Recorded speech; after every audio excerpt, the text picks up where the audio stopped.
Welcome to Cultivating Contentment.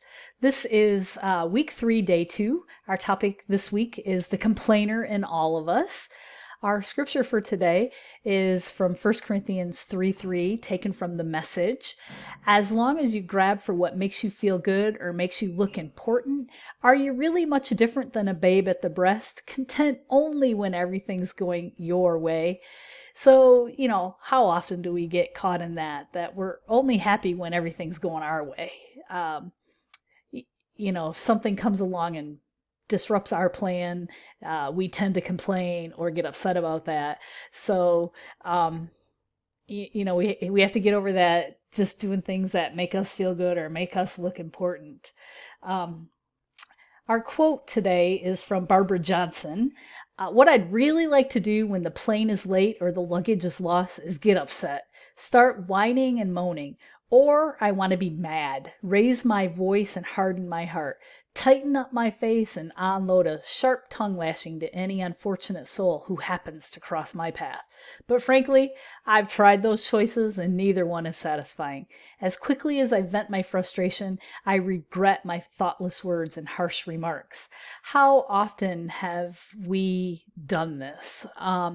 We get upset maybe with the checkout clerk at the grocery store, or maybe with the drive-through person at our favorite fast food restaurant.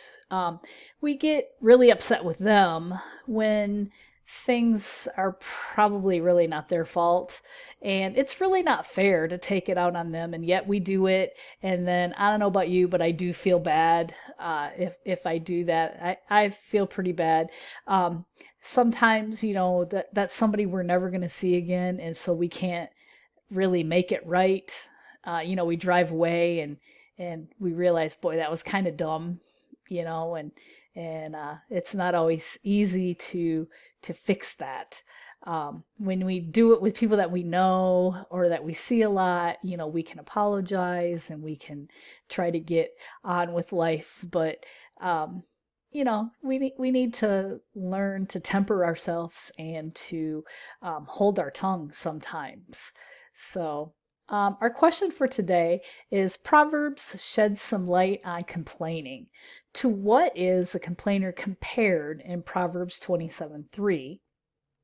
And our other question is Job was an amazing complainer. He's really quite famous for his sometimes whiny monologues. Much of the book of Job records the outpouring of his heart in the face of personal tragedy. What does he say in Job 10:1? Have you ever felt this way? So, take some time, think about these questions, and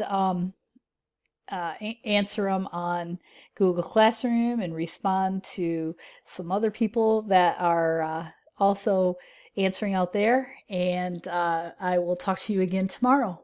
Have a good day and stay safe.